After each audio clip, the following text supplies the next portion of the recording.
इस दुनिया में बहुत सारे गांव हैं। कोई गांव घूमने की जगह के लिए प्रसिद्ध है तो कोई गांव प्रसिद्ध है खास किसी खाने की चीज के लिए।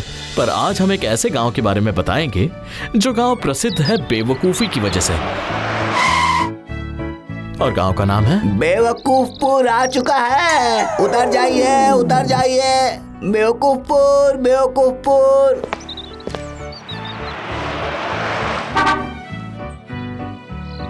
सुना है इस गांव के सभी लोग बेवकूफ हैं। इन्हीं के लिए तो लेकर आया हूँ अपनी नई स्कीम। 10 दिनों में पैसे डबल।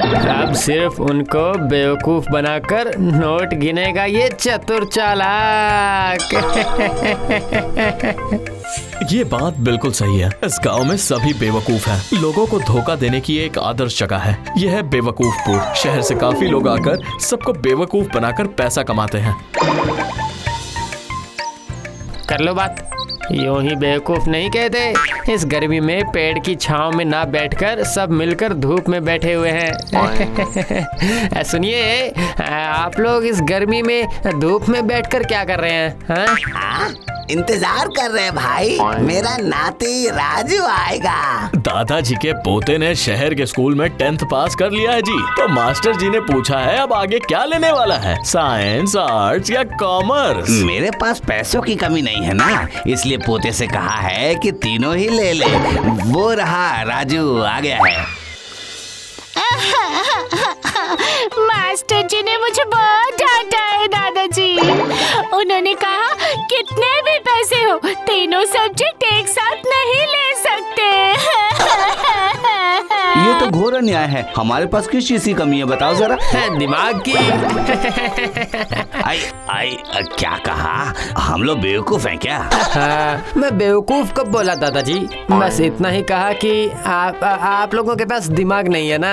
हाँ, इसने हमें बेवकूफ नहीं कहा है, कहा है कि हमारे पास दिमाग नहीं है। मुझे समझने में गलती हो गई। नो प्रेशर दादाजी। माई सेल्फ श्रीमान कृष्णा। शहर से आया हूँ आप लोगों के लिए एक बहुत बढ़िया स्कीम लेकर।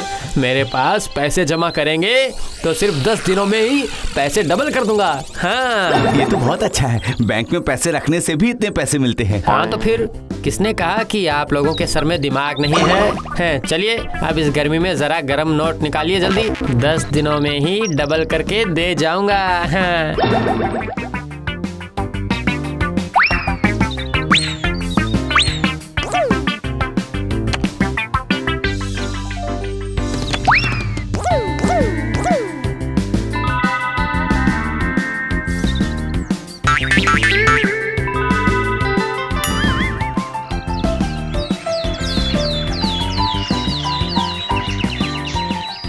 काफी दिन हो गए, कृष्णा तो अब तक नहीं आया। उसने जरूर हमें धोखा दिया है। शहर के लोग हर दिन हमें धोखा देते हैं। सारे पैसे उस लड़के को दे दिए हैं। हे ईश्वर, सब हमें बेवकूफ बनाकर चले जाते हैं। बेवकूफपुर की ये तकलीफ कभी खत्म नहीं होगी क्या? जवाब दीजिए ईश्वर, जवाब दीजिए। लो देख लो, ईश्वर से मैंने जवाब मांगा और ईश्वर ने मुझे सनग्लास दे दिए। ये कोई साधारण चश्मा नहीं है। इस चश्मे से देखने से तुम्हें हमेशा अपनी आंखों के सामने सच्चाई दिखाई देगी। सबकी चालाकी पकड़ सकते हो तुम। याद रखना, इस चमत्कारी चश्मे की उम्र केवल 1 महीना है। अरे सुना, तुम लोगों ने सुना ईश्वर ने क्या कहा? कहा नहीं तो। ईश्वर ने कहा इस चश्मे को पहनते ही सारी सच्चाई देख पाऊंगा मैं। अब हमें कोई भी बेवकूफ नहीं बना सकता। लो कर लो बात, ऐसा फालतू बातें हैं। मैं जाता हूँ, घर पर काफी काम पड़ा है। बिल्कुल झूठ मत बोल। तू तो घर जाकर सोने के बारे में सोच रहा है। अरे ये तो सच में चमत्कार ही हो गया। दादाजी सारा सच देख पा रहे हैं। दादाजी के होते हुए हमें कोई बेवकूफ नहीं बना सकता। कानू दादा जिंदाबाद, कानू दादा जिंदाबाद, कानू दादा जिंदाबाद, जिंदाबाद जिंदाबाद। प्रिय गांव वालों, इस बार के वोट में अगर मैं जीत गया तो बेवकूफपुर में पक्की सड़क बन जाएगी और पानी मिलेगा 24 घंटे। आप सब मिलकर मुझे ही वोट दीजिएगा। झूठ है, झूठ है, सब झूठ है। ये किसने कहा? कानू दादा हैं, आंखों में चमत्कारी चश्मा पहनकर सारा सच देख लेते हैं। उन्होंने आपका झूठ पकड़ लिया है। हम आपको वोट नहीं देने वाले।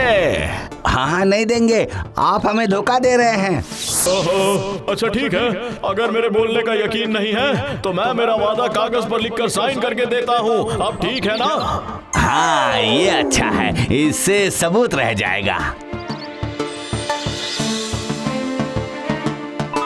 अब तो खुश हो ना? तो वोट मुझे मिलना चाहिए। हाँ, आपको ही देंगे। सर, कागज तो खाली है। उनका दिमाग भी तो खाली है। ये बेवकूफ लोग इसे खोल कर भी नहीं देखेंगे कि क्या लिखा है। गांव में पक्की सड़क बन जाएगी, 24 घंटे पानी मिलेगी। ये सिर्फ आपकी वजह से हो रहा है दादाजी। उसके बाद चमत्कारी चश्मा पहनकर दादाजी निकल पड़े झूठ पकड़ने के लिए। वहाँ एक प्रेमी जोड़े को बैठे हुए देखकर दादाजी भी कान लगाकर सुनने लगे।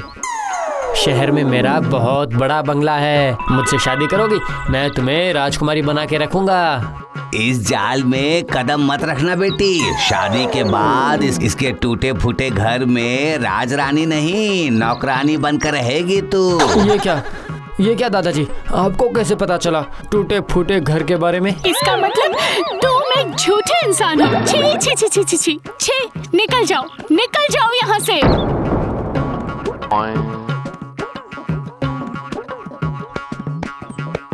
बीवी से कहा पति का झूठ, पुलिस से कहा चोर का झूठ, यहाँ का झूठ, वहाँ का झूठ। इतने सारे झूठ के बीच में सच को पहचानने का एक ही उपाय है, ये चमत्कारी चश्मा। इसलिए दादाजी कभी भी चश्मे को उतारते नहीं थे। देखते देखते वो आगे बढ़ जाते हैं। शहर के लोग अब सोच समझ कर आते हैं, क्योंकि अब दादाजी चश्मे के जरिए सारा सच देख लेते हैं। फिर भी इस गांव में कुछ लोगों का बेवकूफ बनना बंद नहीं हुआ। बेवकूफ बनाने के लिए नए नए तरकीबें खोजी जाती हैं। इधर कानू दादा के सच को देखने की वजह से गांव वाले भी परेशान हैं। कितने घर टूट गए, कितने सच बाहर आ गए इन कुछ दिनों में।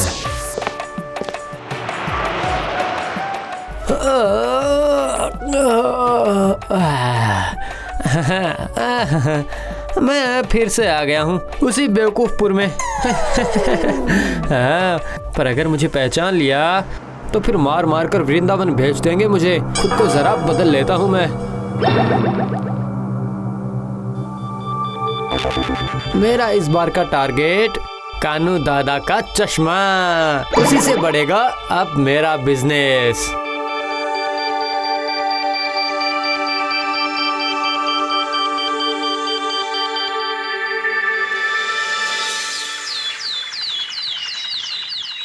क्या कह रहे हो बेटा? इस चश्मे का किराया हर महीने 20,000 रुपये। यस दादाजी, चश्मा आपकी आंखों पर ही रहेगा, लेकिन सारा सच मेरे कान में बता दीजिएगा और किसी को मत बताइए। ये देखिए, बिल्कुल कड़क कड़क नोट लाया हूँ। किराए पर चढ़ा दो दादाजी, महीने के 20,000 बहुत होते हैं। इसी किराए के पैसों से गांव का विकास होगा। पक्की सड़क बनेगी, गांव में नल लगेगा, गांव की हालत अच्छी होगी। लेकिन तुम हमें बेवकूफ नहीं बना रहे हो, वो कैसे समझेंगे? ठीक है, ये देखिए एग्रीमेंट पेपर, यहाँ साफ साफ लिखा है कि मैं महीने में 20,000 रुपए के बदले दादाजी से ये चश्मा किराए पर ले रहा हूँ। आज और अभी से दादाजी सारा सच सिर्फ मुझे बताएंगे, ठीक है ना? अब दादाजी के चश्मे से सच देखने का बिजनेस करूंगा मैं। लेकिन ईश्वर ने तो कहा था कि इस चश्मे का उम्र 1 महीना है। आज ही तो महीने की आखिरी तारीख है। कल से तो मैं इस चश्मे से और सच नहीं देख पाऊंगा ना। क्या? अरे नहीं, फिर तो ये चश्मा मुझे फ्री में देने से भी नहीं लूंगा मैं। चलो बच गए, दादाजी और सच नहीं देख पाएंगे। इसका मतलब हमारे दादाजी फिर पहले की तरह हो गए। देखा कितने बेवकूफ हैं ये लोग, साइन करके पैसे लेने के बाद भी ये बात बता सकते थे। बस यही फर्क है दूसरे गांव और बेवकूफपुर में। बाप रे, फिर से इनके लिए कोई नई स्कीम सोचनी होगी मुझे। फिलहाल के लिए मैं अब भाग जाता हूँ। हाँ। ईश्वर के दिए आशीर्वाद से कोई फायदा नहीं हुआ। बेवकूफपुर रह गया वही पहले की तरह बेवकूफ।